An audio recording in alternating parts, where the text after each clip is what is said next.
Welcome to this explainer. I'm Dr. Shem, and welcome to my acoustics laboratory. If you look around, we've got laser visualization systems humming, digital oscilloscopes firing, and some seriously advanced audio equipment set up. Today, we're going to dive deep into the fascinating technological evolution of how humanity learned to literally see sound. Okay, let's quickly run through our agenda for today. Section 1, the invisible made visible.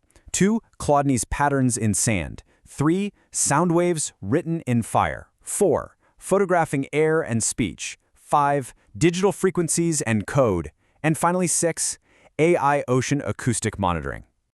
Section 1, the invisible made visible, rethinking waves. So, to really get this, we need to completely toss out that standard, boring visual of a simple wavy line.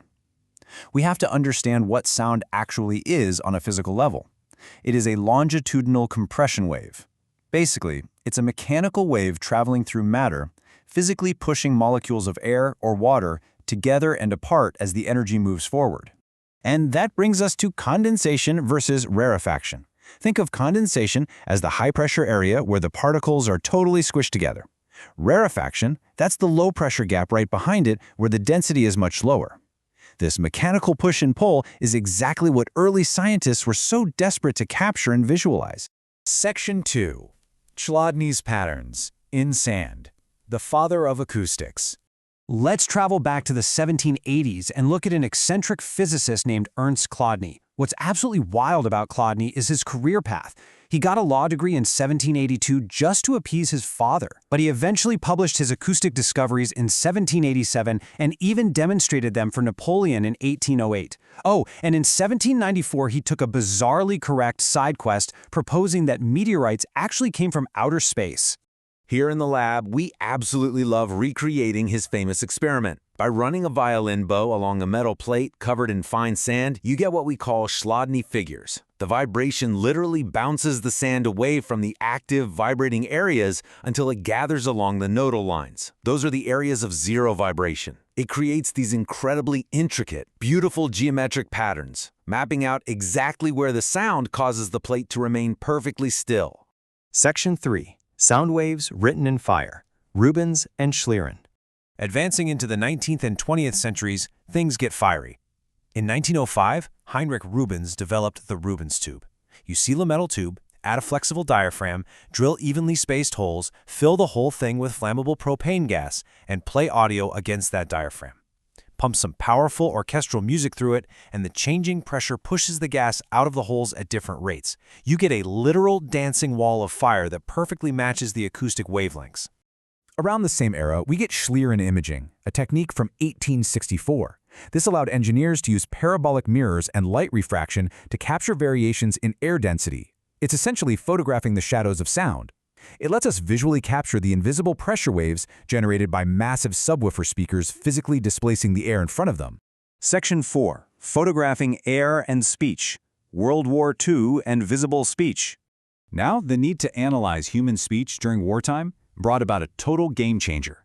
Sound spectrography was developed in the U.S. during World War II. Publicly, it was pitched as visible speech to aid the congenitally deaf. But here's the twist. It was actually a covert tool for forensic speaker identification. It allowed intelligence officers to visually identify enemy radio operators based entirely on the unique visual signature of their voice.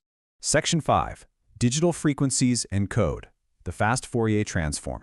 Stepping into the digital age, we use modern programming to transform raw audio into usable visual data. Raw audio is measured in the time domain as just a single fluctuating line of volume and amplitude over time. But software uses a fast Fourier transform, or FFT, to move into the frequency domain. This mathematically separates those complex pitches into multiple visual bands for highs and lows.